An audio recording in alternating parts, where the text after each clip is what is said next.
When the Antichrist shows up, and I'm still here, when the mark of the beast shows up, and they're telling everybody, you got to put this chip in your wrist or you can't buy or sell, when those things happen and Christians are still here, they're not going to believe that's the Antichrist, and they're not going to believe that's the mark of the beast, and they're not going to believe any of this stuff because we're still here. Because if that's really what that was, he would have already pulled me out of here.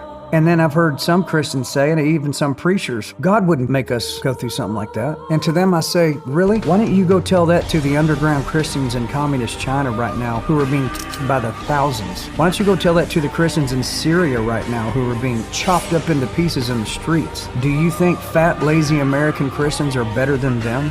No, they are superior to us. They are willing to worship God and be a Christian when it means they could die for doing it. In modern churches even today, they don't want to preach that. Joel Osteen is never going to preach that. Joel Osteen is never going to say anything that's going to make anybody uncomfortable ever on when the Antichrist shows up.